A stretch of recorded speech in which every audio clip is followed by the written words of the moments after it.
Committee will come to order. The United States faces the most dangerous security environment since World War II. China is rapidly expanding its military power. It can field advanced systems in a matter of months. By contrast, in the United States, it takes more than a decade to deliver needed new capability to our warfighters. By that time, the threat has changed, the cost has ballooned, and the solution is outdated. The reality is that our defense acquisition system is failing the American warfighter. That's not just my view. Nearly every combatant commander who's testified before this committee this year said the same. Moreover, defense companies of all sizes tell us they face a maze of red tape, bureaucratic delays, and a risk-averse culture at the department that deters innovation. This helps explain why the number of prime contractors in our country has dropped from 51 to now 6. Meanwhile, excessive regulations and fears of losing privately funded IP are driving away commercial firms and startups and making VCs think twice about investing in defense tech. And for those that do press ahead, too often the game-changing technologies languish in the notorious valley of death, never reaching full-scale production. The cumulative effect is a hollowed-out, uncompetitive defense industrial base. This is a national security emergency. If we're serious about achieving President Trump's peace through strength agenda, it's not enough to spend more. We have to make every dollar count. The reconciliation package that President Trump recently passed into law was a critical first step in restoring the level of investment that our defense industry needs. But even if we raise defense spending to 5% of GDP, as I've urged, it won't make a difference unless we fix this broken acquisition system. That's why, along with my good friend, the ranking member, introduced the Bipartisan SPEED Act, which is now the cornerstone of the FY26 NDA passed by this committee last week. The SPEED Act will cut through layers of red tape and deliver for the warfighter at a speed and scale. It accelerates the requirements process from nearly 3 years to as few as 90 days.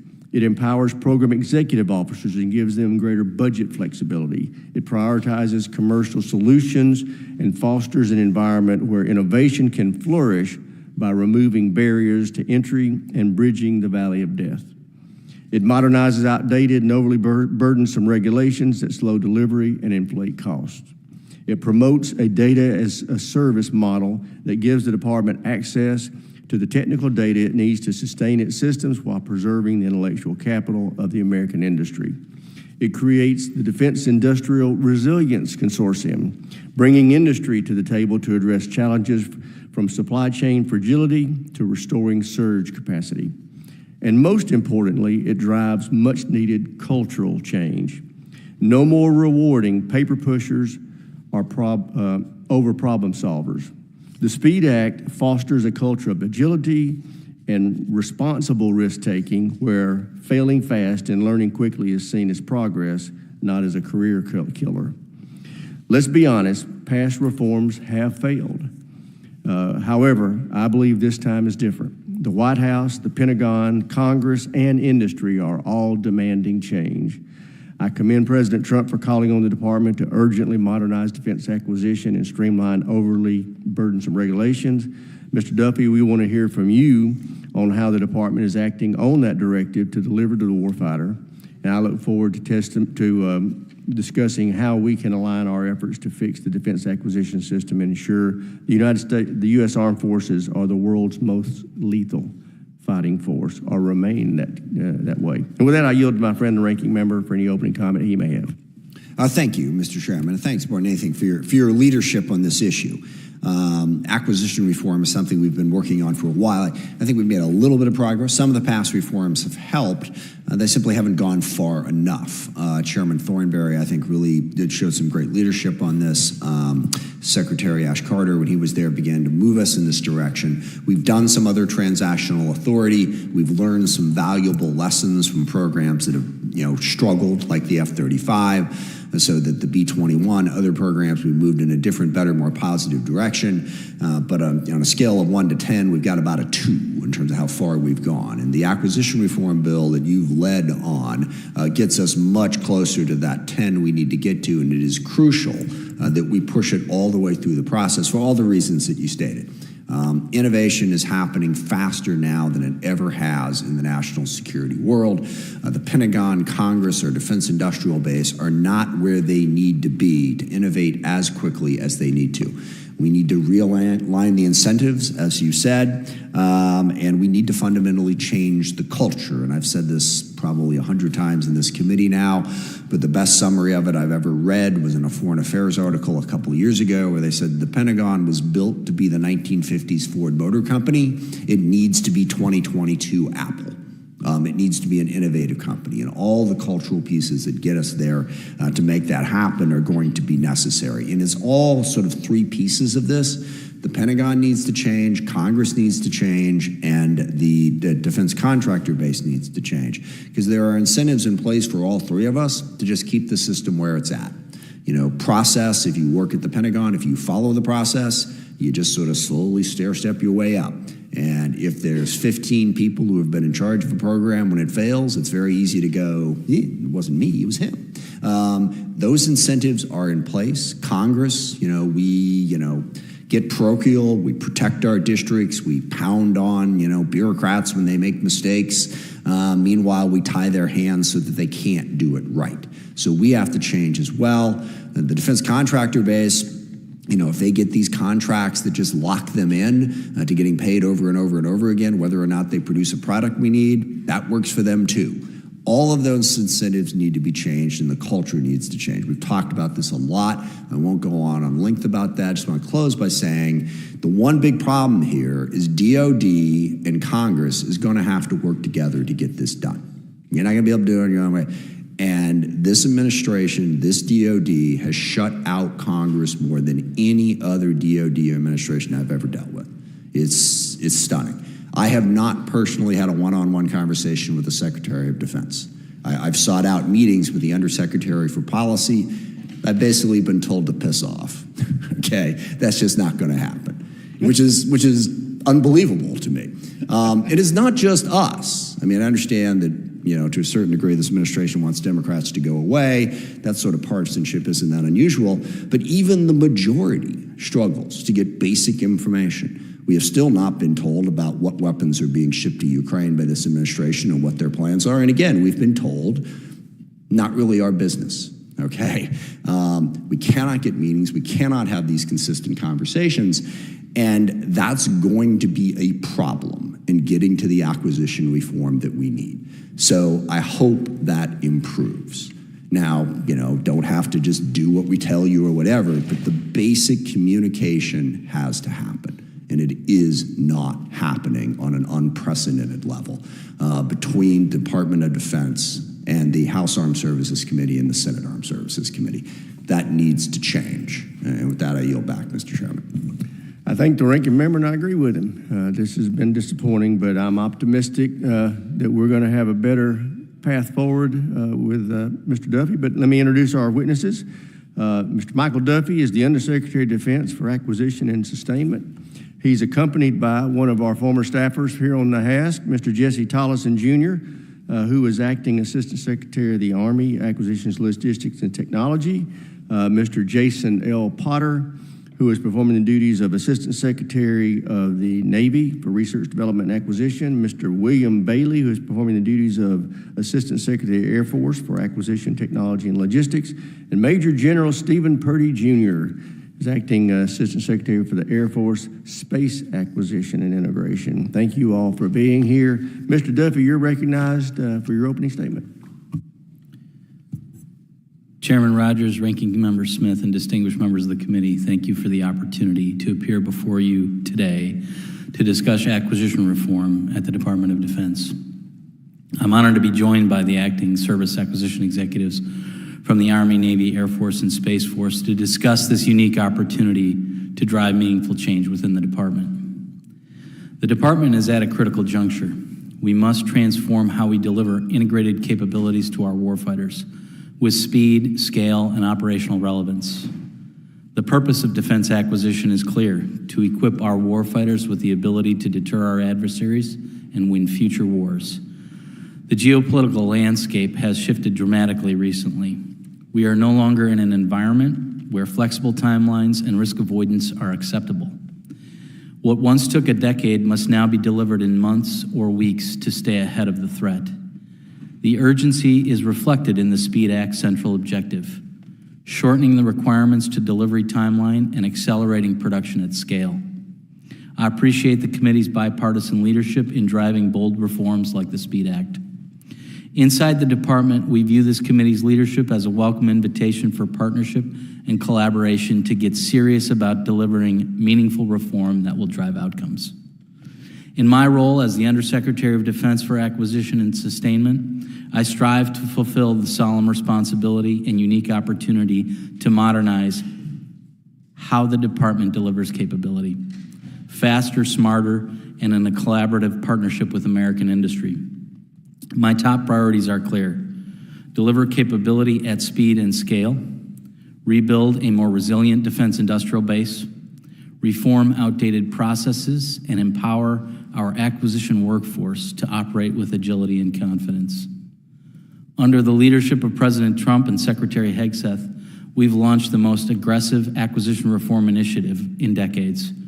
We are streamlining processes, we are cutting bureaucratic delays, and we are leveraging more commercial capabilities for defense solutions. We are focused on increasing the use of rapid and flexible acquisition and contracting authorities, including commercial solutions openings, other transaction authorities, middle tier of acquisition, and the software acquisition pathway. These will enable us to deliver priority solutions to the warfighters with greater speed and agility. It will enable us to build upon the exquisite capabilities provided by our traditional vendor base and to tap a broader array of companies, including startups and non-traditional vendors, to fuel competition and innovation. Across the acquisition and requirements enterprise, we're prioritizing leveraging commercial solutions whenever feasible. Reform also means showing up differently as a customer. We are institutionalizing practices that improve communication, encourage early industry engagement, and accelerate the path from requirement to contract. I'm committed to clarifying, stabilizing, and focusing the demand signal we send to our partners in industry to help incentivize their investments to strengthen the production in alignment with the department's future plans. For capabilities like munitions, we're exploring the pursuit of multi-year contracts with the help and approval of Congress to give industry the certainty of a stable demand signal to invest in supply chains, facilities, and workforce, all the needed requirements for growth. We're also leveraging Title III of the Defense Production Act and the Industrial Base Analysis and Sustainment Program to strengthen sectors like microelectronics, energetics, and critical minerals. None of this is possible without the people who carry it out. Our 167,000 strong workforce is the connective tissue between strategy and execution. These professionals manage complex trade-offs, direct billions in taxpayer dollars, and ensure our warfighters are never outmatched. We're modernizing training, expanding authorities, and embedding a mindset focused on speed, innovation, and mission outcomes. This is what acquisition reform looks like in the 21st century: faster decisions, smarter investments, and ensuring our warfighters receive the lethal capabilities they need on schedule. I look forward to working with this community to continue to drive results worthy of the trust you have placed in us. Thank you for the opportunity to testify, and I look forward to your questions. Thank you, Ms. Duffy, and I'll recognize myself first for questions. Why do you think that the industrial base keeps shrinking? That's a great question, one that we're wrestling with every day in the department, because I strongly believe, and I believe my colleagues believe, competition is our friend. And with contracting defense industrial base, we are losing the benefit of competition. I think there's a couple challenges. Number one, we are dependent on exquisite systems. We have technological superiority, and it's difficult, and we are a single customer for a lot of those. And so we have to be creative about how do we open up the opportunity for new entrants to bring this kind of exquisite capability that our warfighter demands in order to maintain competition with the adversary. But I think there's also a lot of opportunity for us to think through how to streamline what it takes to do business with the federal government, the regulations that the SPEED Act goes after, the complexity of the requirements process, and the delay that it takes in order to articulate a need and get to a contract, I think tests the patience and the financial viability of trying to create a venture to do business with the federal government. We're committed to working through that internally. We're encouraged by the work that the committee has done to create legislation that will streamline those processes, in particular the requirements process, where I think we've got a real opportunity to reduce the timeline, to identify a need, bring it to the marketplace, and encourage the innovation of industry to bring creative solutions to help solve that problem, where maybe we don't have to be as dependent on the exquisite systems because innovation is bringing capability that the Pentagon may not have birthed itself. I think that last statement really hits the nail on the head. You talked about in your opening statement about leveraging commercial solutions. How are you going to balance this need that we have to be able to repair our own equipment and at the same time protect the privately funded intellectual capital that these companies put into these systems? Well, that innovation and the innovation of industry and the protection of that intellectual property is clearly a competitive advantage for us. And so finding the way to preserve that is critical. I think the data as a service proposal from the SPEED Act is a unique, innovative approach because there is a need for us to have access to the technical data that we need in order to maintain the ability to sustain these systems organically. God forbid we're in a place where the sustainment exceeds the industrial capacity because we are engaged in conflict. We must have an organic industrial base that understands how to leverage the technical data of these systems in order to repair them. And so finding a balance between preserving the intellectual property and providing the department with the access we need to data is a challenge that we're undertaking now. We look forward to working with you in the committee to identify what is the sweet spot of balancing both those needs. Well, as you probably are aware, we put language in the NDA that passed out of here last week that addresses that. It still needs some love and attention, so we would urge your participation in that process. I think we have the attention of the private sector now, our industry partners. But as you know, this NDA is going to be an evolving product over the next 6 to 8 weeks. So we look forward to a lot of input from you and our industry partners on that topic. As the department works to expand its critical munitions production, you know, one of the things we found in this Ukrainian endeavor, our effort to help Ukraine, is we've seen our stockpiles reduce and had to address this atrophy that we have in our munitions production infrastructure.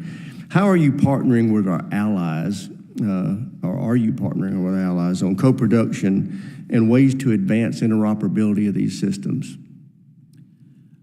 Thank you for the question. I had the opportunity within the first week following being confirmed to visit the Paris Air Show, where I had a chance to meet with all of my counterparts, the national armaments directors of our European allies, Australia, UK, others. And there's considerable interest in how do we explore co-production. My sense is this is really a new area, that we do have some co-production agreements, but we don't have it quite as expansively as it could be. And so inside the department, I'm partnered with the Undersecretary of Defense for Policy to think through what are those conditions under which it's advantageous for us and our allies to enter a co-production agreement. I think one thing we're confronting as we're looking through growth opportunities in the defense industrial base, there are limitations to everything. There's limitations to raw materials and subcomponents, workforce expertise. And so thinking through how do we create an agreement and an arrangement with our allies and partners such that the sum of the whole is greater than the parts when it comes to expanding production is a key element of it.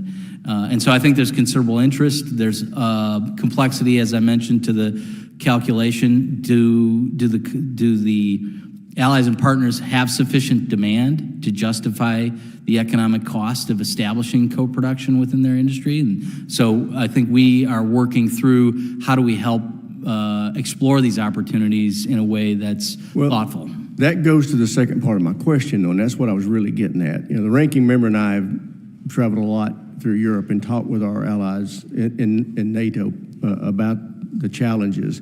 And part of it is interoperability. We need to all be using the same munitions so that if one of us gets into a conflict, we can use what the others have to provide.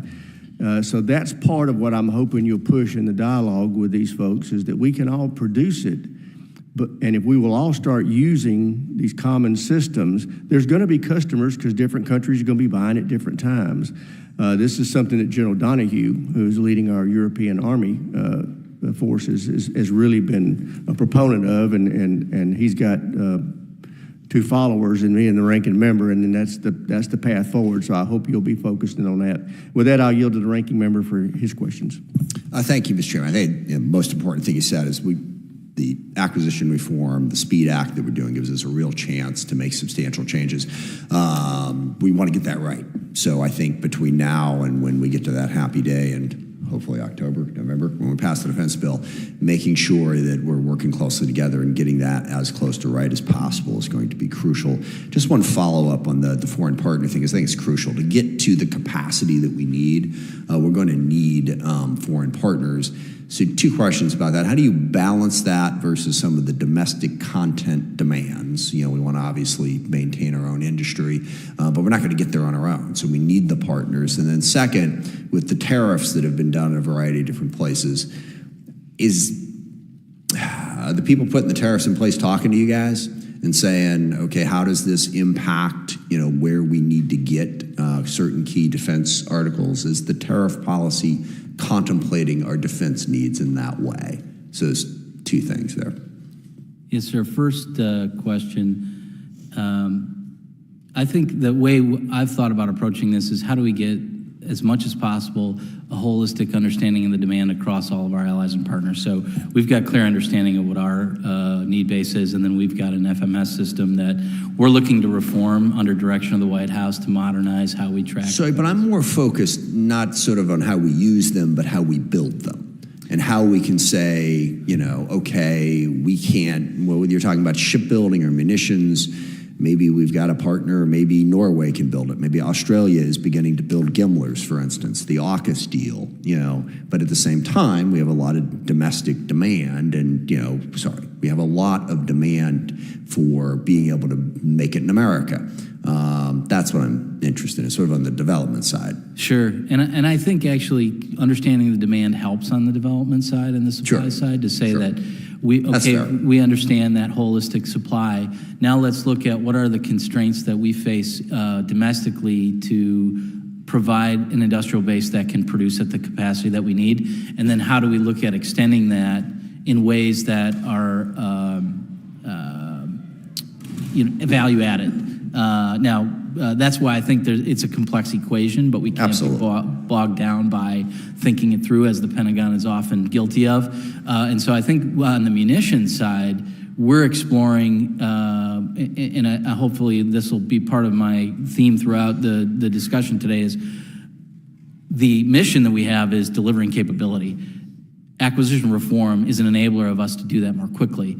And so we're taking munitions as that pathfinder to say, let's charge forward fast, ramp quickly, and then think through how do we leverage these enablers, whether it's acquisition reform and streamlining the regulatory burden we place on industry, or exploring the co-production partnership. Because I think at least in my experience, we'll move more quickly if we're driven by this outcome-based approach to how we're thinking through both acquisition reform and co-production opportunity. So getting that holistic demand picture, I think, sort of puts out a marker for us to pursue.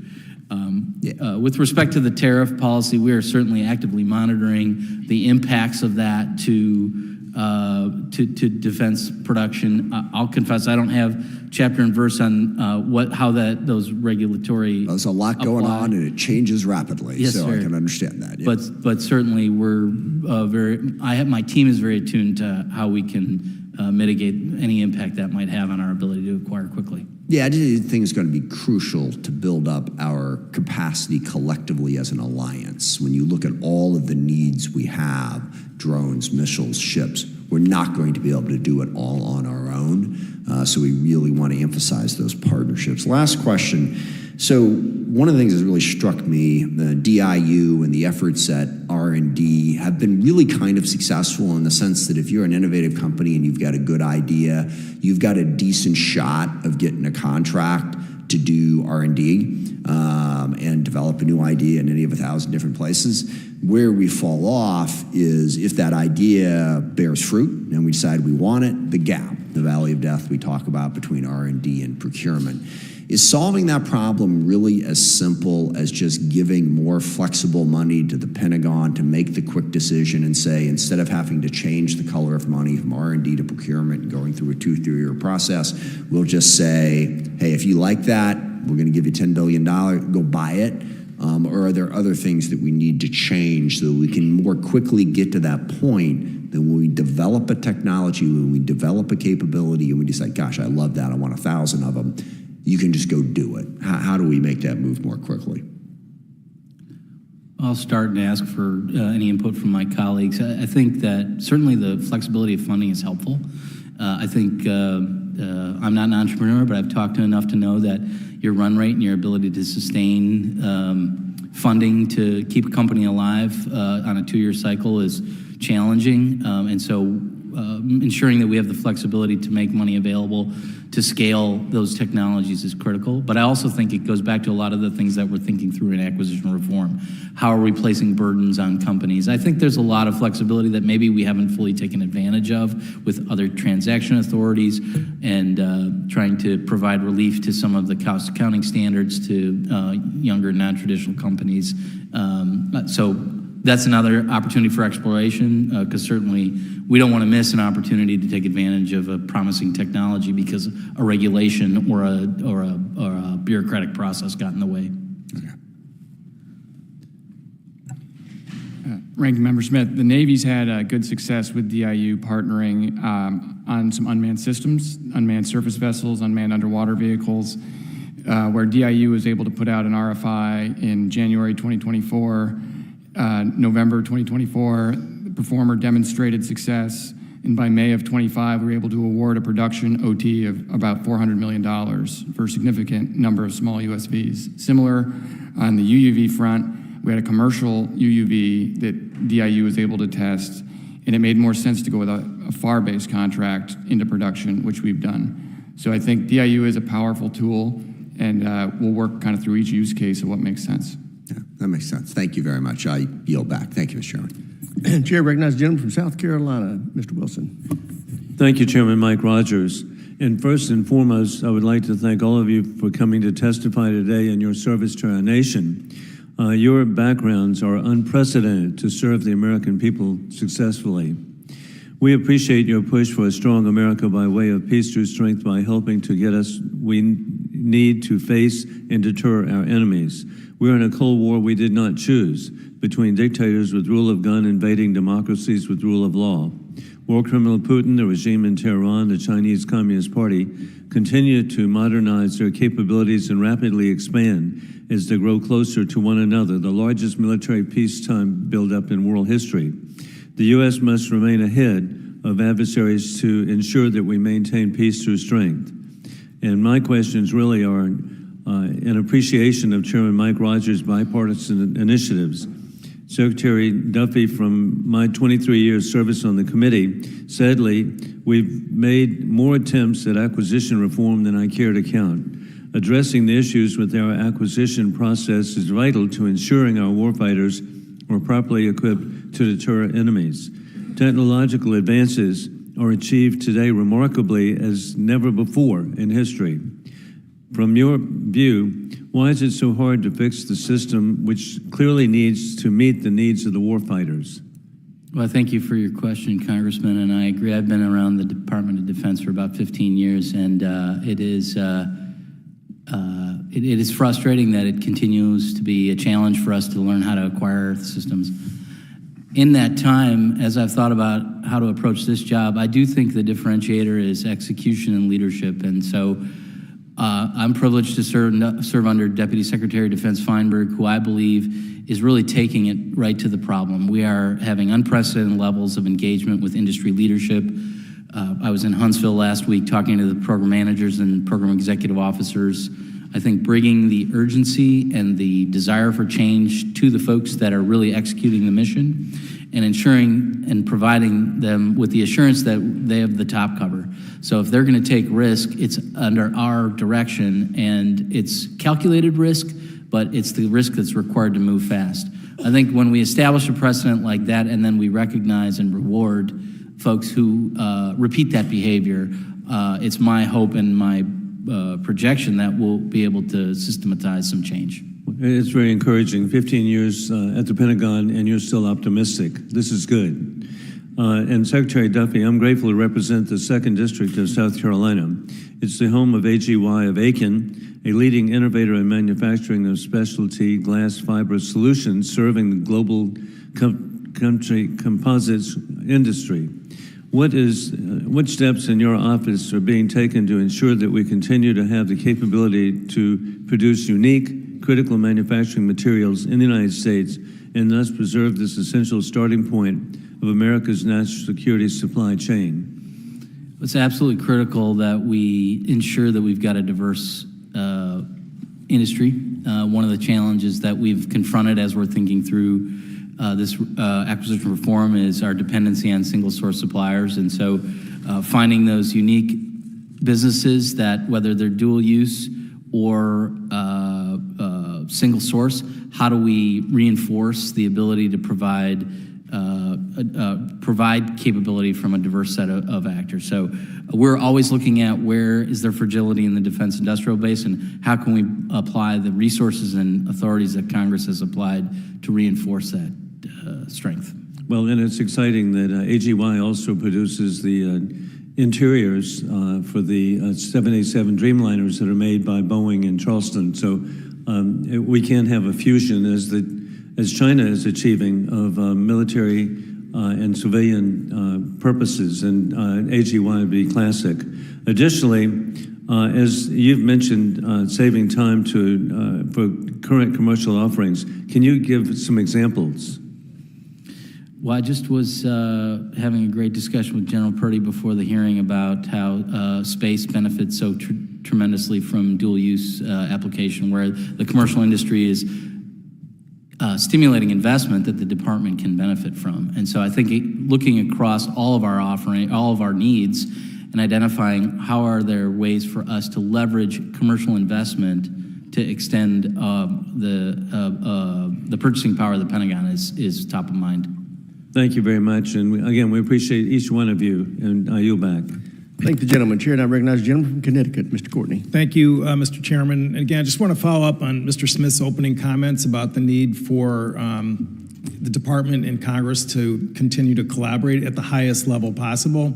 I want to spend a minute on shipbuilding, which Mr. Potter is obviously got a lot of really outstanding experience. In my opinion, the industrial base is actually expanding.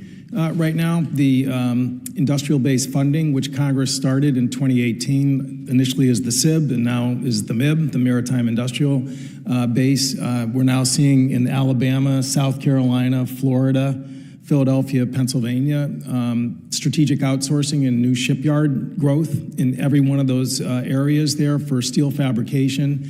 That, again, is shifting man hours for the Virginia and Columbia class program, which is critically necessary. The MIB, in my opinion, has been a real success story because it's very agile. It's a direct reporting program and obviously fully accountable to the department and to us. That, again, have been funding it at a very high level. I would note, Mr. Secretary, that last week when we did the NDAA, there was a bipartisan amendment that restricted the use of funds to move the MIB from its present organizational location. There is obviously lots of chatter that it may get moved to NAVSEA, which, again, without any consultation with any of us who, and Mr. Potter knows this, have been directly involved in the plus-up of industrial base investment going back 7 years in terms of this possible move. Again, I have the highest respect for Admiral Downey. He's just an outstanding leader at NAVSEA, but they have a full portfolio in terms of the work that they're already doing, and basically stopping the MIB to shift it to a new organization, and then basically have a totally different sort of mechanism for, again, that kind of investment, which I just described for the different shipyards. In my opinion, that's the opposite of the SPEED Act. So again, I would ask you today just to commit to the fact that Congress, obviously through the amendment, which Mr. Whitman and I supported last week, has definitely strong investment and intent in terms of this area, and hopefully that you will consult with us before any final decision is made. Thank you for bringing it to my attention, and certainly receive your input, and we'll work with Mr. Potter and the team and consult with you before anything is finalized. Right. Mr. Potter, did you want to? I agree, Congressman. Thank you, sir. So, Mr. Secretary, in terms of the co-production discussion that was happening earlier, which again I think is something that's very, I think the appetite amongst our allies is very high right now, obviously because of Putin and what's happening in the Indo-Pacific. The AUKUS agreement, which again Congress authorized 2 years ago, in my opinion, is the sort of perfect model for co-production. In the authorities that we enacted, we knocked down all the defense export controls that has the ITAR inhibitions to co-production and acquisition now are fully cleared for both the UK and Australia. This morning, the Australian government announced the second down payment in the AUKUS commitment that they made of $800 million. That takes the tally up to $1.6 billion that Australia is going to be investing in our industrial base. Again, there's a review going on, which is totally fair game, with a new administration. But I have to tell you, we wrote a bipartisan letter supporting AUKUS from this committee. The Select Committee on China a couple days ago did exactly the same thing, Republican and Democrat supporting AUKUS. We're not getting a lot of visibility in terms of this process. And I would just, reiterate, well, I've got you here. Again, you want to talk about joint production of unmanned systems with, Anduril in Australia, some of the, again, investment that they just announced into our country. We had to pass a law to allow them to send us money, which shows the depth of their commitment to that process. That, again, hopefully people are listening, that there's high interest and intent to make it work. If there's improvements that the review is going to put forward, I think we would embrace them. But to sort of, again, stop it or retard it would be a huge mistake. And with that, I yield back. Chair, now recognize the gentleman from Virginia, Mr. Whitman. Thank you, Mr. Chairman. I'd like to thank our witnesses for joining us. Secretary Duffy, congratulations. I know you have a challenging course ahead, but I know you're laser focused to get things done. As the chairman pointed out, with passing the National Defense Authorization last week, one of the provisions that I was able to secure in there would extend the terms of program executive officers to 6 years from 3 years. And the language clarifies this isn't about impeding promotions or about impeding career trajectories, but this is about giving our PEOs more authority over the incorporation of new technologies, have them be more forward-looking, incentivize positive risk-taking, supporting accountability. One of the great examples of that is naval reactors. Naval reactors is a 6-year billet. It is about making sure that there is a no-fail scenario there in naval reactors. That should be the standard that we put in place for all other program executive offices as well as program managers. I would argue a lot of times there's lack of willing to take risks, there's lack of willing to project things forward. In some instances, it's like, if I can just get my 3 years done and get out of here, I'm going to be okay. and they don't want to take the risk necessary to really move us forward. So I just wanted to hear from you. Are you willing to work with us to make sure that as that transitions, as this requirement hopefully comes into place, that we can actually get this in place and that we can enable this now extension of term here to really provide the impetus for these program executive officers to do what I know they can all do, and a lot of times what they want to do. This gives them the window to be able to get that done.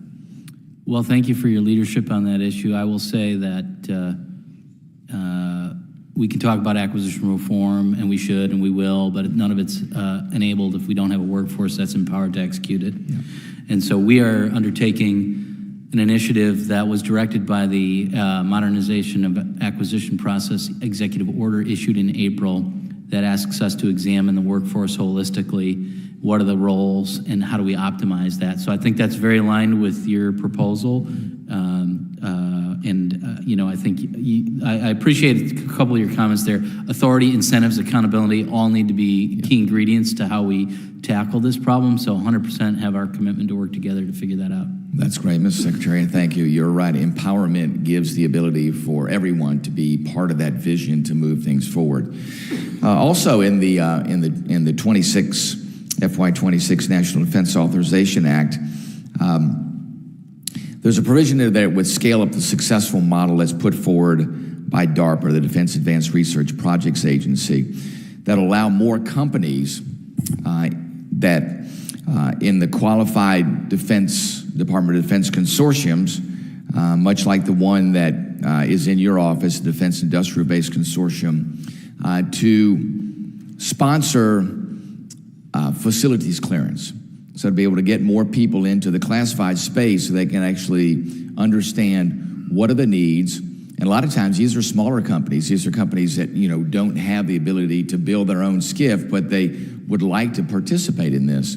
And this, I think, will help us solve a lot of problems as far as getting a wider scope of businesses interested, a wider scope of businesses that can participate, a wider scope that'll actually be knowledgeable about, what's DARPA looking for? What's the DoD looking for? What are the things that we can do? And we talk about, COTS and all the things we can do to bring commercial technology.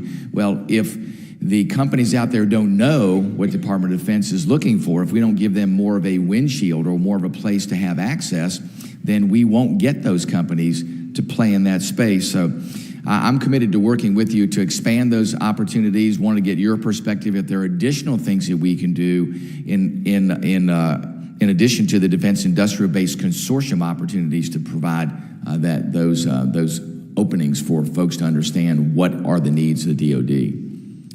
Thank you for highlighting that. I'm encouraged. My newest colleague, Undersecretary of Defense for Intelligence and Security, Brad Hansel, was confirmed last night. Mm-hmm. This is one of those issues that overlaps with him, and so I'll look forward to working with him because I do recognize it as a constraint on new businesses and startups to get access to facilities and clearances, and I think it's one of those barriers we want to remove if we can. That'd be great. Thank you, Mr. Chairman. I will yield back the balance of my time. Thank the gentleman. Chair, and I recognize the gentleman from California, Mr. Garamendi. Thank you, Mr. Chairman, and thank you for your work on the SPEED Act together with Ranking Member Smith. I want to follow up on what Ranking Member Smith said. If this is going to work, we have to have all the information that we need and request from the department. I would hope never to have Mr. Smith or any one of us repeat what he said earlier about the Defense Department, and maybe one or two of you that are on the panel simply not responding to the request. I would recommend you never, ever fail to respond to requests to this committee, particularly from the ranking member and the chair.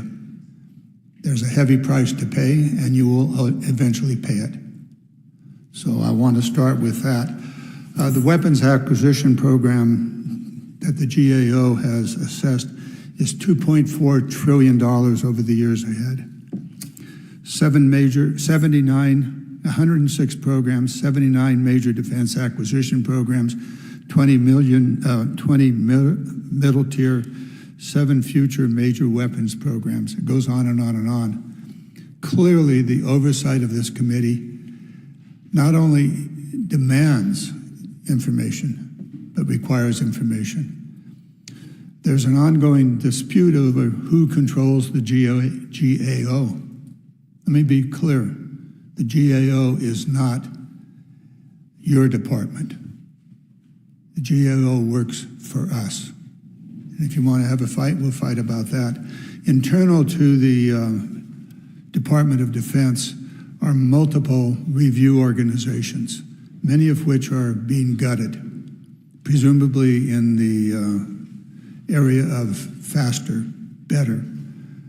Maybe yes, maybe no, but I would be recommending caution on the gutting and the elimination of many of those internal organizations, the IG, the Comptroller General, Acquisition, Sustainment, and so on and so forth. Do they really slow down, or are they really necessary to make sure the program actually works and that the costs associated with it are appropriate? So I would urge caution as you move forward with what is a wholesale gutting of some of these organizations that are necessary to review the ongoing. We're all for speed. In your testimony, Mr. Duffy, you spoke about the consolidation. Yes, it is clearly a problem and needs to be addressed. The lack of competition at that level doesn't exist. And that's where most of the money is. Mr. Potter, you raised the issue of the DIU. Seems to work. Particularly, we'll probably hear space, major issue in space, major opportunity for space. You just heard from my colleague about some of the inability of those who might find their way through the DIU process, some of the barriers that are there, secrecy, et cetera. Efforts to eliminate that or to work that out, very, very important. I'm hopeful that the DIU program can be expanded, that there would be new organizations, new innovation, whether it's from Silicon Valley or any other part of America, that it could work its way through the DIU. So keep it going for all of you. Some of you have experience in this. Some of you need it. Let us know. We're from the government and we're here to help. Okay? So let's work together on that. I have a whole series of questions, but I would really urge your attention to be very, very careful about eliminating those oversight programs, even the programs that are there to see if what you're buying actually works. So please be careful about that. I'm going to yield back my remaining time. Just let you know, do not stiff arm us when we ask for information. It's not a good path for you to go down. I yield back. Gentleman yields back. Chair, and I recognize the gentleman from Tennessee, Dr. Desjardins. Thank you, Chairman. This is a little bit along the lines of the gentleman from California, but Mr. Duffy, you noted that the current defense acquisition system is no longer serving key stakeholders effectively, often delaying the adoption of the critical technology to equip our warfighters and make them a more lethal and agile force. What specific reforms would you recommend to streamline the acquisition process while maintaining accountability and oversight? Well, I think it is a key balance to make sure that we're accelerating but maintaining the rigor that Mr. Chiaramenti mentioned. And I think it's, I do think it's empowerment of the workforce, ensuring that they can exercise judgment, knowing they have top cover.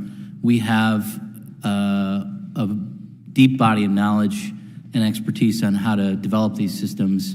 But when we have a compliance of culture, a culture of compliance that is so risk averse, I think we tend to apply the brakes. The workforce tends to apply the brakes out of self-preservation. And so that's where I think we're working hard to get to drive that level of urgency, as we promote these acquisition reform initiatives such as streamlining some of the regulatory burdens we place on contractors, where we can provide judgment to the contracting officer to find the right application of does a stronger or more regimented approach to applying this contract apply in this scenario? You have that freedom to exercise that judgment, or do we not need to check every box on that compliance list that then slows down the process? So I think it's a matter of, we've got great professionals in the acquisition workforce, but I'm not sure we have the incentives that enable them to move out and execute effectively. And that's where I think we bring that leadership to ensure that they understand what are the full scope of authorities that Congress has granted. You have our top cover to go execute them and do it at speed. Okay. And each of you have highlighted how excessive oversight and regulatory requirements for government customers have slowed progress and increased cost across the DoD. However, many of those requirements were introduced in response to findings of waste, fraud, and abuse within the department programs. How will the SPEED Act and continued implementation of the President's executive orders help to streamline oversight while still maintaining efficiency, innovation, and cost effectiveness in defense procurement and production? And how can the committee further empower the department to improve our acquisition process while maintaining appropriate oversight? I've got 2 minutes, so anyone on the panel who would like to chime in can, and I'll just open it up to each of you in the time we have. Sir, I would just say it comes back to accountability and just empowerment of those program executive officers and those contracting officials. And it comes back to training as well, just to make sure that we have the most trained and well-versed workforce. And I think going forward with that, we should be still in a very good place to maintain fair and reasonable pricing. Sir, I agree with everything that's been said. I would just add, I think it's incumbent on the people at this table, your defense acquisition executive and the service acquisition executives, to set the standard and to sort of instill the culture and to drive the change. And that's what we're committed to do. Yeah, I certainly echo those thoughts. I think as we take a look at how rules get laid in place, as we take it, as we look at those failures and setbacks, and that turns into risk avoidance in the future. For us to take a different look at that and engage with that risk, we should understand why the rule was placed there, and if it's not getting us the right outcome, for us to exercise some leadership and challenge that rule. And I would echo the Secretary's remarks on a culture of compliance versus speed. That's a real key area that we've been focusing on in space in particular.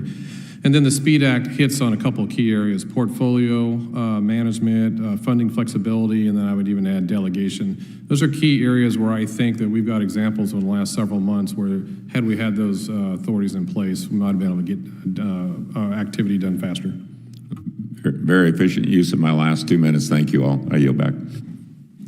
Gentleman yields back. Chair, and I recognize the gentleman from New Jersey, Mr. Norcross.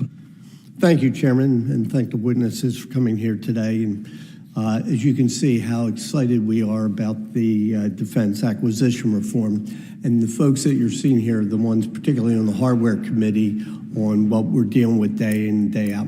So we talk about building capacity, and we've seen across our industrial base, not just for defense, but our country, outsource so much of what we used to do. And how do we bring that back? A couple of years ago, we passed the Mines Act, which talks about domestic content. And the idea of buying American is a great concept, but there are details. Not just to buy a reason, it's to build that capacity so when we need to use it, it's going to be there. And one of the most difficult things in building that capacity is building the workforce, the skilled workforce. You don't order that and get it in 2 weeks. That takes a generation. So the idea of domestic content, incredibly important. So when we talk about the awareness the department has of, in major acquisition programs, was 55%. And there's all kinds of Swiss cheese how they can get around that. And what the Mines Act did over 7 years was to increase it to 75%. Not just for the sake of buying American, which is a great concept, but to build our capacity, not just to save for a year, but over the years. Part of that in the 24 NDAA was that we were to get a report due in December 24. That has passed. We have not received that. So, Mr. Duffy, first and foremost, will you make sure that we get that report in a timely fashion? Because the idea of not knowing what contains our domestic content is a real issue that we've been dealing with. Yes, sir, I will. We'll get that to you. And that goes on year to year, so we can understand what is coming down. Because coming through the pandemic, we learned the hard way, and certainly much of what we're doing here today focuses directly on building our capacity. I just want to shift a little bit. It was mentioned the right to repair, the intellectual property of a company. So we want more off the shelf. Great concept. But then we immediately get into something that was developed by a corporation for a profit motive, and yet you want to have those intellectual rights to repair it.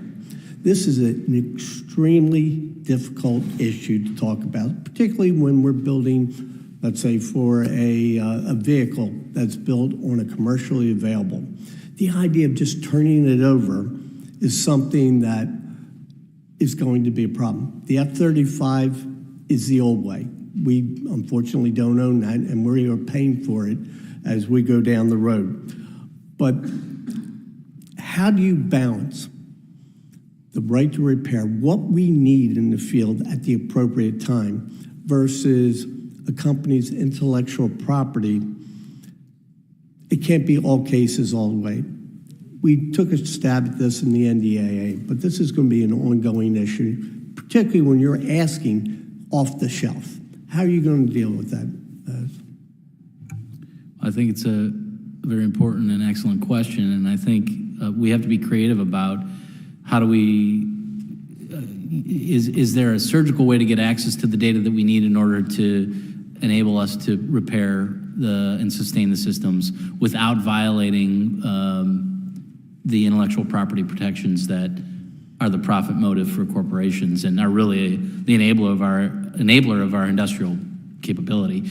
And so I don't, sitting before you, have the answer today, but I assure you I understand the complexity of the issue, and it's one that we have some of our best folks. Sustainment is an ongoing challenge, and just thinking through how do we, when you're competing for resources, how do we ensure that we have that adequately addressed so that we have operational readiness is a high priority of mine, and this is an important element of that. So I assure you we are getting after this problem and trying to figure this out. So each one of the hardware committees is very much focused on that to make it work for both sides, because that innovation is the very issue that we want to capture and move on. With that, I yield back. Gentleman yields back. Chair, and I recognize the gentleman from Texas, Mr. Fallon. Thank you, Mr. Chairman. Mr. Duffy, we all know that DoD facilities like Red River, some of them are underutilized, and we added language in the NDAA to explore how we can best use them moving forward. And so what I wanted to ask you was if you have any plans or what y'all are working on to repurpose the sites. And another concern that I have is you've got a highly skilled labor force, at Red River, at that depot and others. And if once those folks, if we happen to lay them off, they're gone, and we're not going to get them back. And it's very difficult to replace that kind of labor. That's a huge resource for the military. So I wanted to just hear your thoughts on that. Well, thank you for your question. Generally speaking, I come at the problem recognizing that we have constraints in our industrial base across the board, whether it's workforce, skill sets, supply chain, facilitization. And so anytime we have excess capacity, I think we don't take a hard look at how can we leverage that or repurpose it for purposes of whether it's sustainment or increased expansion capability for our munitions industrial base. I don't here today have for you an answer on the Red River. I don't know if my colleague from the Army's got another perspective on it. Yeah, I can chime in here for a second, sir. Sure. And thanks for the question. And the comments about the workforce, we fully acknowledge that, and we would be concerned about that. So what we're doing is, in concert with General Mohan at the Army Materiel Command, we are lockstep in this as far as trying to figure out ways and better courses of action to how to sustain those types of facilities and depots. So for Red River, it's looking at how can we streamline the public-private partnership aspect, but also how can we leverage private capital to go in there and just invest there? So things like Sky Foundry, looking at broadening the mission sets at those depots to potentially produce things like UAS components, for small UAS, creating a new industry there, or just having that organic capability that we could always fall back on to surge. That would be huge for us. And that as we do that, the intent would be then is that you get more venture capital to come in and start to invest around that area and then just potentially create a market space. Well, I think we know that, the demand for drones and unmanned vehicles, whether they be in the air, ground, sea, are greatly enhanced. I think Ukraine taught us that, and that was one of the thoughts that we had, and not just me on this committee. Ironically, other members came to me and talked about maybe switching over because JLTVs and Humvees aren't, and working on those isn't going to have, there's just not that need, but there is that, right, sir. Conversely, this incredible need, and where are we going to produce those? And making them with just American parts and maybe not our greatest geopolitical adversaries' parts. Right. Could be. And touching on that, I just wanted to ask as well, Secretary Duffy, about AI and how, your vision for it. Clearly, we want to make sure it's streamlined and seamless for military application. And I think that's an invaluable thing to discuss for a minute. Absolutely, it's a key enabler, and our adversaries, unfortunately, are embracing it, and so we have to move quickly to find out how we can apply it operationally. But I also think there's opportunity. I mentioned earlier, I've been in the Pentagon for 15 years, and one of my biggest frustrations is the lack of modern business process management. I mean, you can look across the acquisition system in all the disciplines, whether it's financial management, testing, requirements. There's all kinds of opportunities to bring how we do business into the 21st century, which I think is a key foundation to then finding ways to apply artificial intelligence internally to how the Pentagon operates, whether it's AI-enabled design, where we could do better optimize the systems we're developing, or optimizing how we're expending our resources. So what I think about in terms of how to accelerate and improve the way we do our work, I think there's tremendous opportunity for AI. And then certainly with respect to enabling operations and finding ways to apply it responsibly in the deployment of our systems and in our operations is an area where I have less visibility and expertise, but I know we're actively pursuing opportunities to enable the warfighter who can help us identify ways to apply it to improve how we win and fight wars. Yeah, I kind of didn't think of it that way. AI can help us use AI more efficiently for the DoD. So thank you very much, Mr. Chairman. I yield back. Gentleman yields back. Chair, and I recognize the gentleman from Massachusetts, Mr. Moulton. Thank you very much, Mr. Chairman. Thanks to a lot of effort and pressure, the F-35 program is marginally improving, just in time for drones and other unpiloted aircraft to basically take over warfare. I think it'll probably go down in history as a huge, massive waste of taxpayer dollars. But what lessons have we learned from this? Undersecretary Duffy?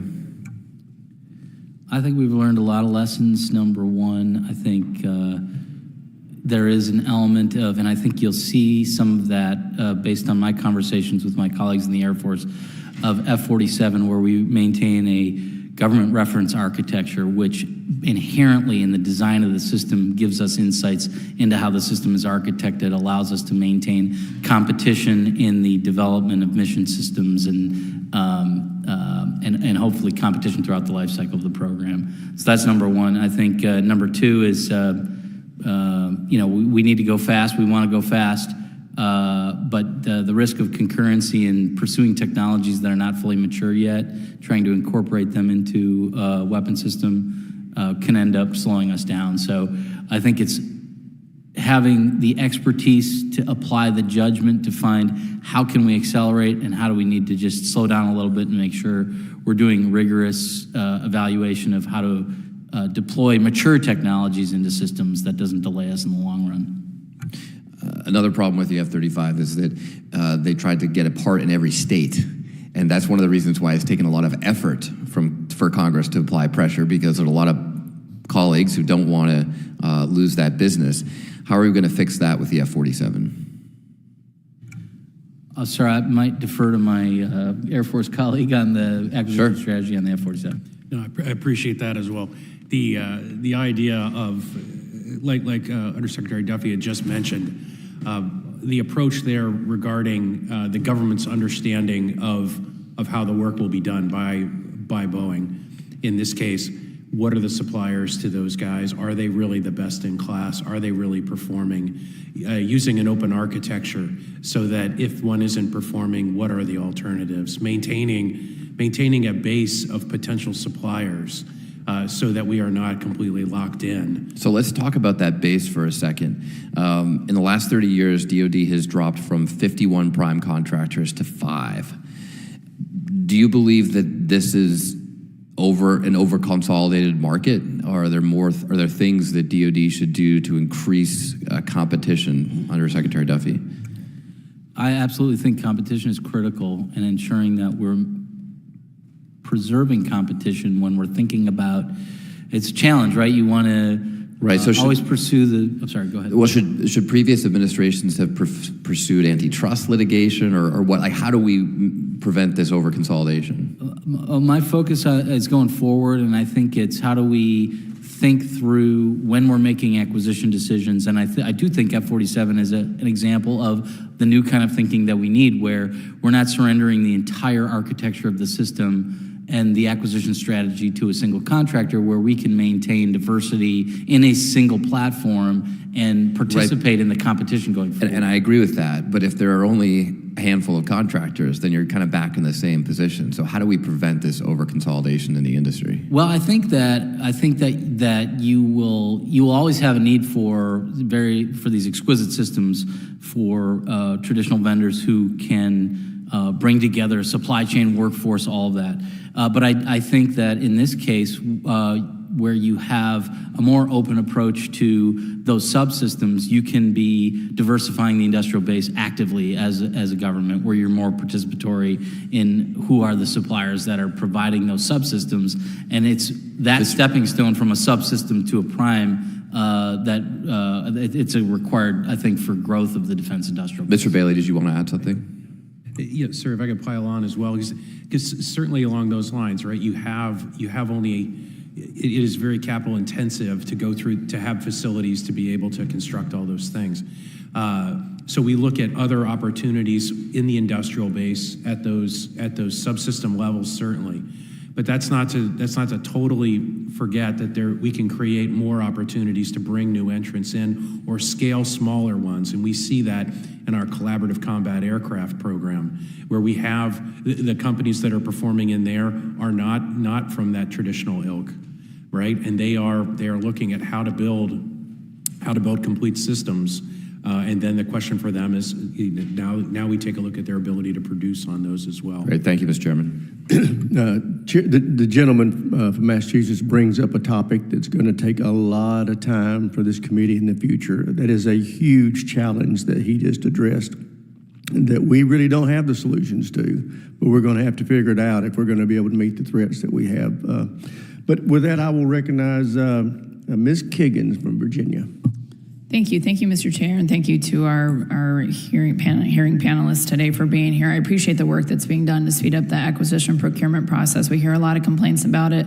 I represent Virginia's 2nd District, so home to the Atlantic Fleet with the Navy. We've got the East Coast Master Jet Base down there. Just wanted to talk a little bit about future of naval aviation. I'm starting to sound like a broken record from this seat every single hearing, talking about the money or lack of money that's been allocated to naval aviation specifically. And I think our prior question was a great lead in, because we are hearing a lot about F-47 the project, and I know that Department of Defense is now talking about taking money away from our FAXX program, putting it towards F-47s. I've got an aging fleet of F-18s at Naval Air Station Oceana. I have no commitment from the Navy about the home basing of F-35s even there. So I know that Congress has been very clear and allocated and appropriated over $1 billion for this FAXX program. Have been told by Navy leadership time and time again about the future of naval aviation really rests on the FAXX program. So I just wanted to know when this is going to be cleared up and when Congress will be reassured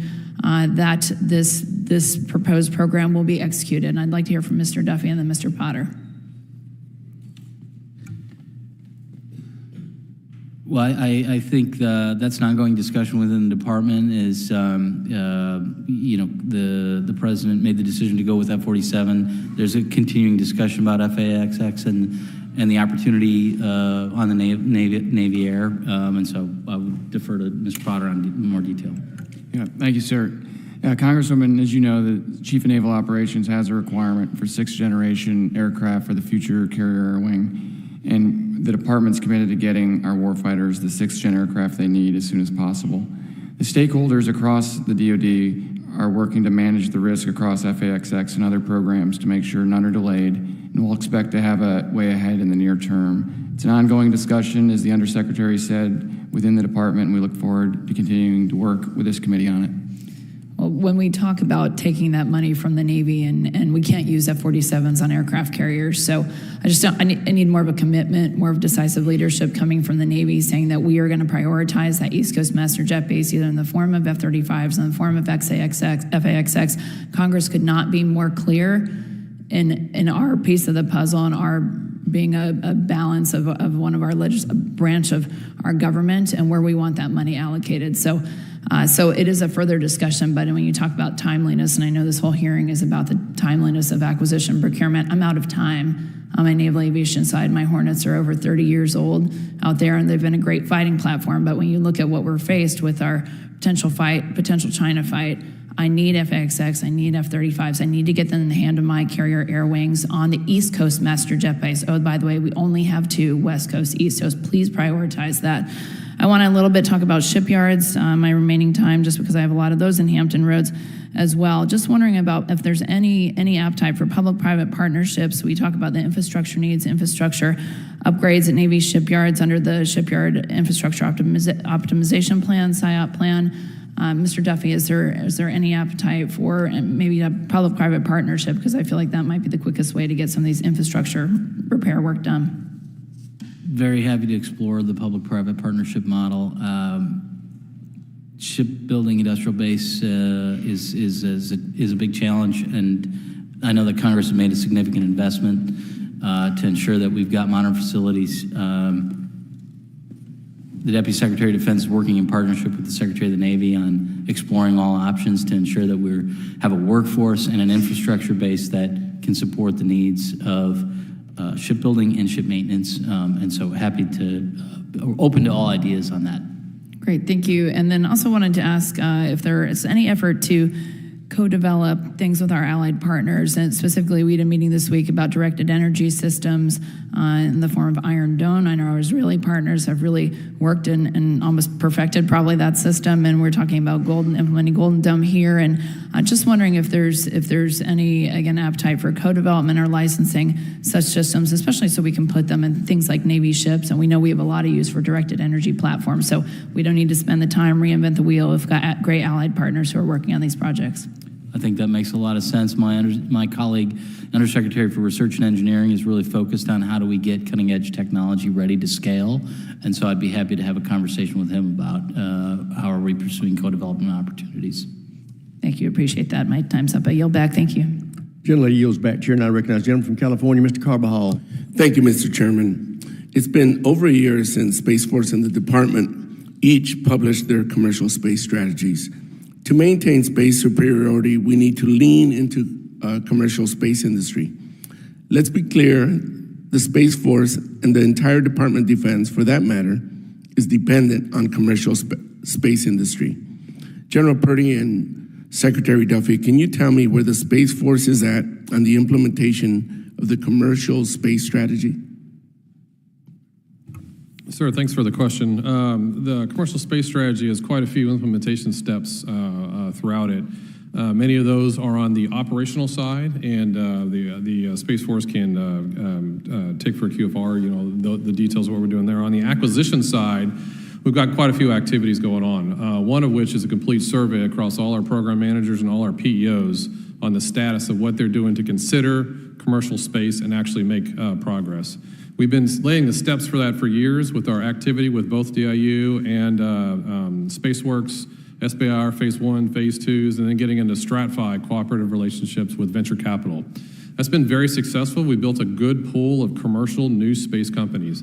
Those companies are now starting to bid on multiple different activities. You see them in Space Development Agency. You see that in our new GPS RGXX program, which is the GSAP replacement. And so we're starting to see success with commercial new companies penetration into our acquisitions. In addition, as we're explore data as a service and acquisitions as a service in certain different areas to be able to just wholesale buy activity as a service. So pretty good. We have a long way to go. It's a culture change that has to occur across the entire organization, from the requirements to the acquirers to the ops acceptance testing. And so there's a lot of cultural angles there, but each one of those organizations has been tasked by the CSO and the acting SE, myself, to continue to move that ball forward. Thank you, Secretary Duffy. In ANS, we're focused on how can we enable General Purdy and his execution on taking advantage of the dual use and commercial focus of space. And so we'll continue a dialogue on where there are policy barriers and opportunities to leverage commercial to move forward in that important domain. Thank you. Does the Space Force have the authorities needed to fully take advantage of the commercial space industry? And if not, what else do we need to do? I think we do have the broad-based authorities, particularly with SPEED Act and the discussions of acquisition reform coming down. I'm excited about those. One of my main focus areas, and Secretary mentioned it, is this compliance culture versus a speed culture. We still have across the department, and particularly in Space Force and in the functional areas, compliance culture, and it's based on the incentives of the individuals. It's not for any lack of malice or whatnot. Many of the individuals are trying to do as best as they can, follow the rule sets and regulations that they can, while also delivering as much capability to the warfighter as they can. And therein lies the dichotomy. Many times we focus on as much capability as possible, which ends up slowing our acquisition because we want that extra couple of percent. A culture of speed and a culture of commercial is about good enough. It's about requirements that are good enough that we can get after that commercial capability. So we continue to move that forward. And I would argue it's as much a culture, if not more a culture discussion, than an authority discussion. Secretary Duffy, anything to add?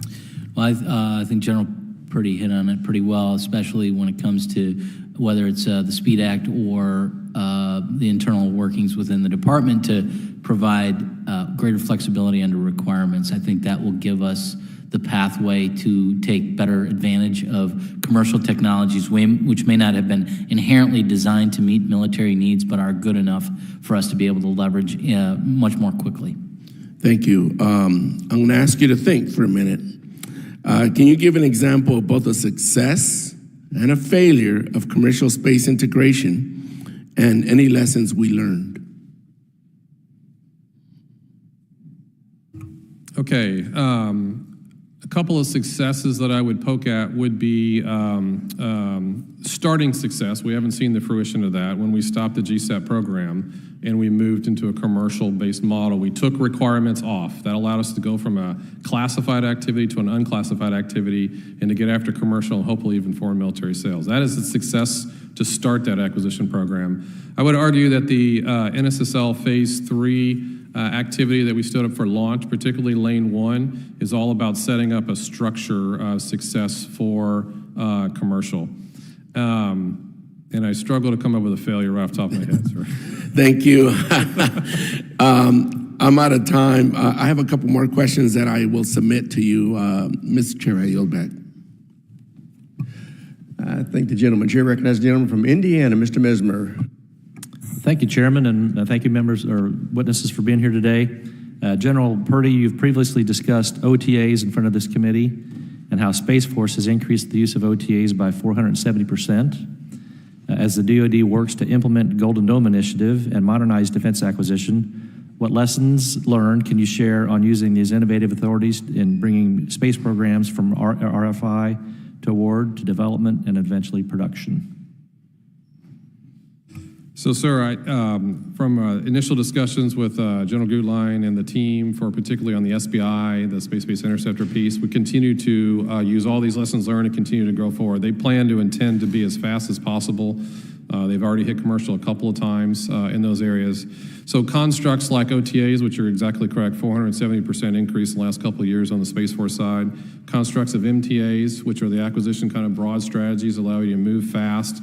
Contract mechanisms like CSOs, which have also increased by over 300%. Those serve as baselines. And then on the SBI piece, they're looking at really additional novel ideas like prize activities, cooperative work with industry, where they're leveraging industry development.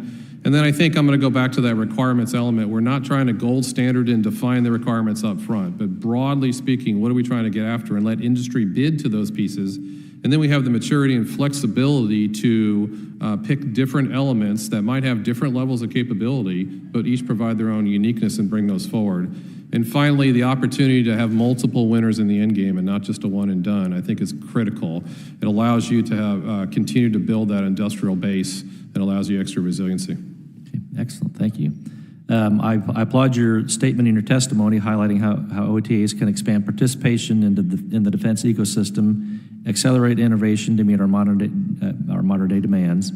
As stated by the Modernizing Defense Acquisition Executive Order, the DoD should prefer commercial solutions and have general preference for OTAs over other streamlined authorities. Are you considering the broadest possible pool of acquisition authorities for procuring advanced technology available to the space industry when looking towards development of the Golden Dome? Yes, sir. We're looking at all the available tools, particularly the tools that will be coming from the Hill in this new NDAA. The intention is to go as fast as possible, and that means setting broad guidelines and standing out of the way, and then using all the contractual tools possible to move fast. Again, focusing on speed and not compliance, and I know that team is definitely focused on that. Okay, super. Mr. Duffy, under your office's purview is the Industrial Base Fund, a fund set up with a mission to support the Defense Industrial Base expansion to counter vulnerable supply chain choke points.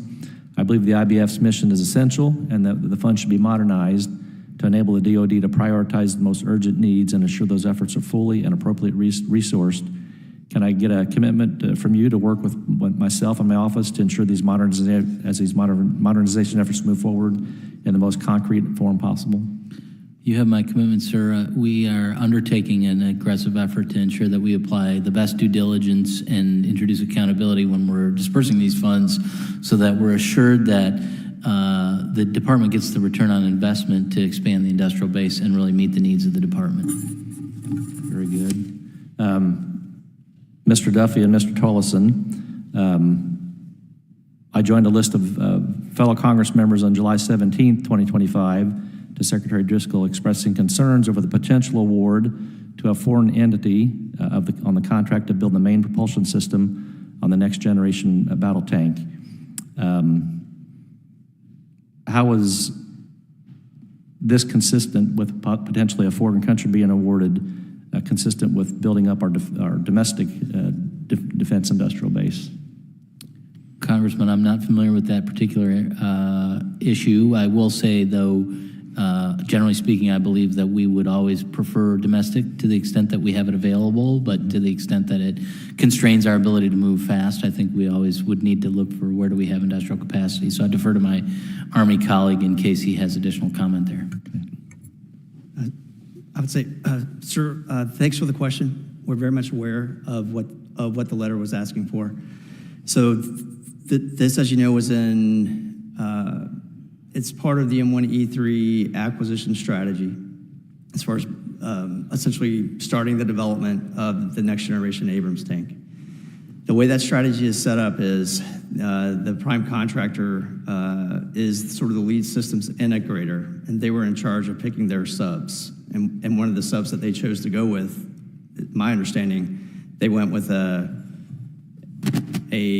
Spanish transmission that will be produced here in the state of Michigan, I believe. But it is something that we are heavily engaged in now, and we're going to work with the PM to better understand exactly what went into the decision space for that contractor to... Gentleman's time's expired. Chair recognizes the gentlelady from New Hampshire, Ms. Goodlander. Thank you, Mr. Chairman, and thank you to our witnesses for being here today.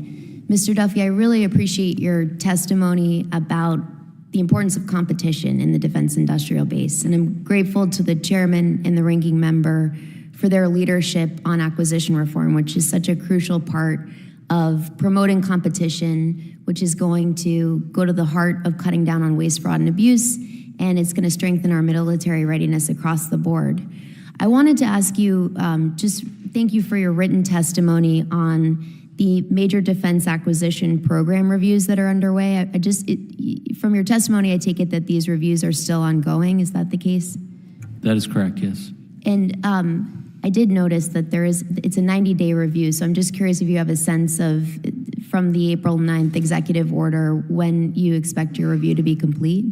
So we do have an initial review that we're working through that will support deliverable to the White House. I know we're a little late on that, but we're working towards that initial review, which was a combination of conversations with the programs and an analysis of the data that's available.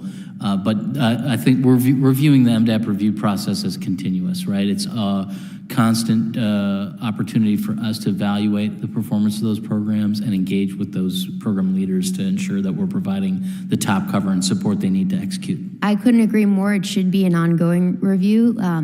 How many programs are you looking at overall? Is it 72? That's correct, 72 MDAPs. And can you tell us now, of these programs that you've reviewed, are there any programs that are on schedule? I'm sorry, I don't have the aggregate data. I'd be happy to provide that to you. I do believe we do have some successful programs that we're championing, like the B-21 is one that I believe we have, Mr. Bailey may correct me, but I believe we view that as a model program that performs on cost and schedule. That's great. Well, be eager to hear what you're learning throughout this review and ways we can work together to raise up the gold standards, and to identify and raise up the gold standards. You know, I wanted to ask, there have been some questions about the right to repair. This is something I'm very passionate about. I'm grateful that this has been a truly bipartisan issue. When I think about it, it really goes to the core of readiness. It goes to the core of cutting down on waste, fraud, and abuse.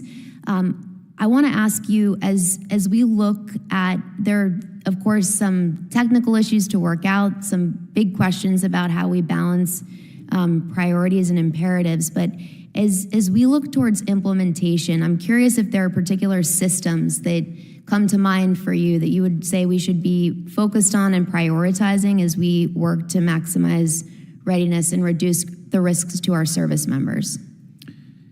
I'm not sure that I've got a specific system, but I can talk you through kind of the thinking, right? I mean, the one, of course, priority is the criticality of systems to the warfight, right?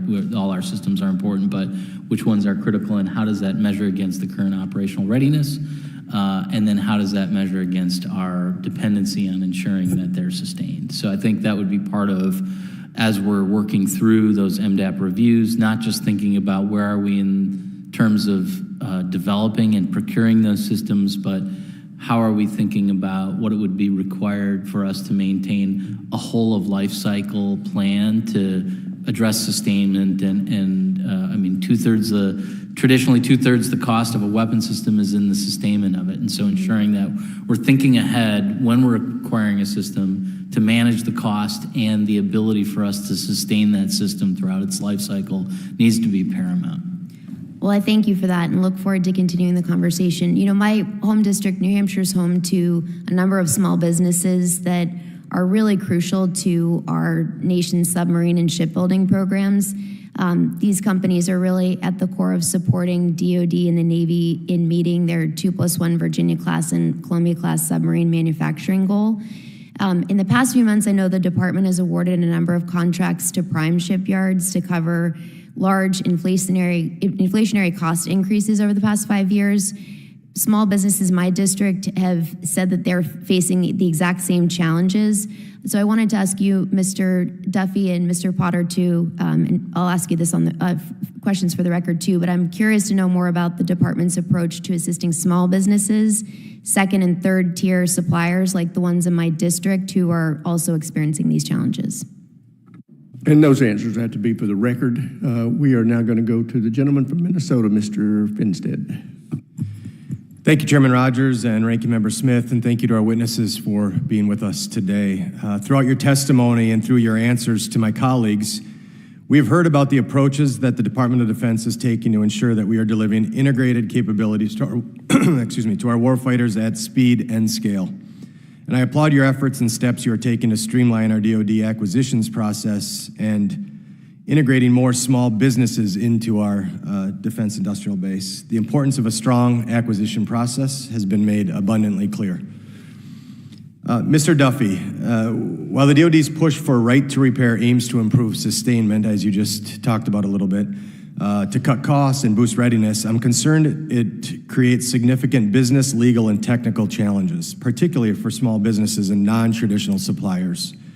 The debate is difficult because intellectual property law is complex and nuanced, and that's why it's so important that we take a look at some of the proposals, because some of the proposals out there are really all or nothing, and that can be very problematic, as you well know. So to address this, I offered an amendment during the consideration of the 26 NDAA, and it requires the DoD to assess what IP and technical data is needed, what it has, and what it's missing. This is a more targeted approach, and it ensures DoD only asks for what's necessary, allowing industry to respond with solutions that provide necessary protections on privately funded IP. A strong and innovative industrial base is critical to national security. So, Mr. Duffy, will you commit to working with this committee to craft a balanced policy, one that meets your sustainment needs without undermining commercial innovation? You have my commitment. Perfect. I was hoping that'd be a quick answer. So I appreciate that commitment and look forward to working with you and the rest of the committee on this issue. Thank you again for all that you all do for us. Appreciate you being here today. And Mr. Chairman, I'll give you some time back. I yield back. I like that. Chair recognizes the gentleman from California, Mr. Tran. Thank you, Mr. Chairman. Thank you all for your testimony today. Acquisition reform remains a highly relevant topic today as DoD is faced with an increasingly contested environment across the Indo-Pacific, Europe, and the Middle East. The defense acquisition system needs to be more nimble than ever before to rise to meet these global challenges. My first question pertains to the defense industrial base. Question, Undersecretary Duffy, what sectors within the defense industrial base do you currently assess as most fragile or high risk, and what data underpins those assessments? Thank you for your question. I will confess I don't have a holistic view of where the fragility exists in the defense industrial base, but I'm committed to finding working with my team to holistically understand that, because I think that's critical to ensuring that we're allocating resources that Congress has appropriated, that we ensure that we understand where those greatest constraints and fragility exists. I can tell you that we are actively pursuing within the munitions sector solid rocket motors and looking at ways to expand the production capacity there. Certain microelectronic components can be a constraint. And we're also, because this is a kind of a crosscut, we see a lot of interesting innovative ideas come in areas such as additive manufacturing and opportunities to improve how we're doing castings and those sorts of things, particularly within munitions, but really across the board. And Mr. Undersecretary, one of the greatest force multipliers the United States has is its extensive network of allies and partners across the globe. What are the department's plans to better integrate allied co-production or supply chain collaboration into the department's industrial base strategy? Well, I think the president has pushed a very strong message of self-reliance, and part of that would be how do we assist our allies and partners with creating their own defense industrial base to supply their needs. So this is an area where I think we have a lot of thinking to do about how do we manage the complexity of technology exports, limited supply chains, workforce expertise, and partner with nations to share what we can without degrading our own operational readiness. And so within the department, I've got a partnership with Undersecretary of Defense Colby, who heads our policy office, and our international partnerships. And we're dedicated to really thinking through how do we get after this problem in a way that really benefits the department and the holistic collective defense. Thank you for that. And like a few of my colleagues here, I'm also interested in the right to repair issues and its impacts on acquisition costs and flexibility. In an April 30th memo, Secretary Hegseth directed the Army to incorporate right to repair provisions in all its contracts.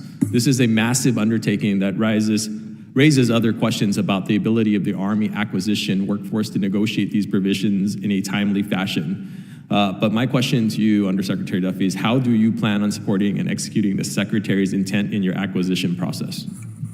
Well, I think the direction, as we've spoken about today, does maintain some flexibility on how do we pursue the data that is required to enable the sustainment of the system while still respecting the need to protect the intellectual property that's privately funded and is really an engine of the innovation that we are dependent upon. So I'm looking forward to working with my Army colleagues to understand how do we navigate that complex issue. And if I may, my final question, do you plan on excluding commercial items from right to repair? And if so, how do you see the impact, this impacting forward deployed forces?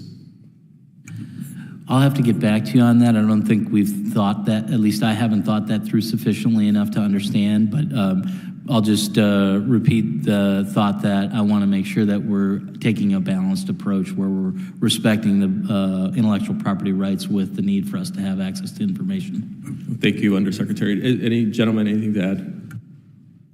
Sir, so from the Army perspective, I would just say that we're still in the process right now of trying to develop what that strategy is going to be. I would tell you that we've already leaned forward and we're essentially surveying the force and the fleet to try to get feedback to understand exactly where a right to repair issue has come up. And then it's a matter of looking at how do we then fix that with existing contracts, and then moving forward, what is the appropriate level of access that we're going to have with new systems. So more to follow on that. Thank you so much, and I look forward to hearing back. And Mr. Chairman, I yield back.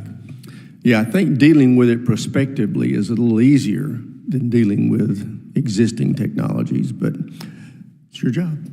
I'm sure you'll figure it out.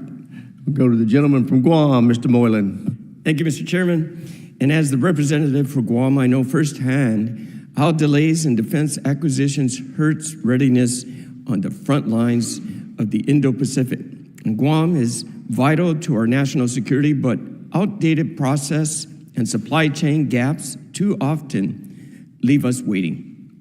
Reforming the system isn't just about speed, it's about making sure capabilities reach forward deployed locations like Guam, where and when they are needed. That means cutting red tape, expanding opportunities for local contractors, and treating our island as a logistical hub that it is. So first question, Undersecretary, please. Now, Guam and other U.S. territories often face unique barriers when competing for defense contracts, including distance from decision makers and lack of streamlined acquisition pathways. How is the department ensuring that territories like Guam are not left behind as we modernize the defense industry base? Congressman, thank you for your question, and I'd be happy to work with you and your team to think that through. That we are making, and I'm the milestone decision authority for the Defense of Guam system, which is making a significant investment in the island, and to the extent that it would make sense, that seems like a great opportunity to create partnership there. So I'd be happy to work with you and your team to ensure that we're taking full advantage of that. Appreciate that, and you got to come and visit as well. Okay. Next question is goes for any one of the witnesses, please. Now, small business, especially in geographically isolated regions, face disproportionate administrative burdens in navigating DFARS and FAR regulations.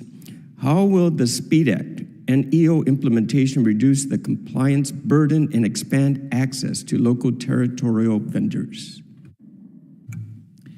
Well, I can speak to that. We do have, thanks to the executive orders from the White House, a committed effort to examining and streamlining the FAR and DFARs. And I expect that would apply to all businesses in territories and CONUS. That'll be an aggressive effort and part of our overall acquisition reform strategy to find ways to ease the pathway for businesses to compete for contracts. Excellent. And last question for the doctor and Mr. Bailey. With Guam's forward posture in the Indo-Pacific, even minor acquisitions delayed can ripple into major readiness shortfalls. Now, what specific reforms are being pursued to ensure rapid contracting, sustainment, and delivery capabilities to the forward locations like Guam are available?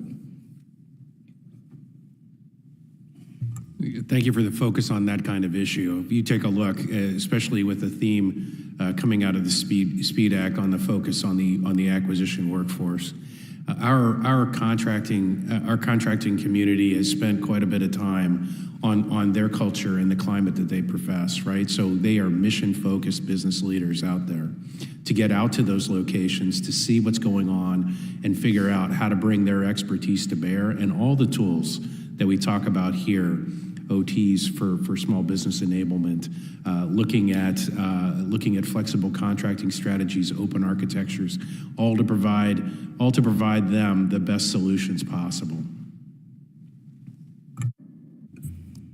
All right, thank you very much. And Undersecretary, I appreciate you, and we'll be making contact and be sure to get you over to Guam as a visit as well. Thank you. I look forward to it. Thank you. Thank you to the panel, and thank you, Mr. Chair. Gentleman yields back.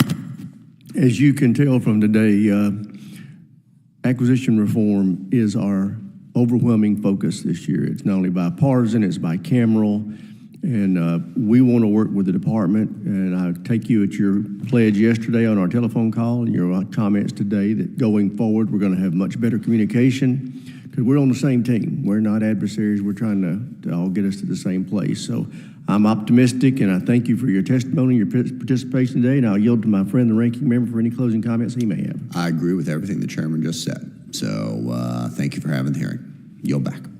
We're adjourned.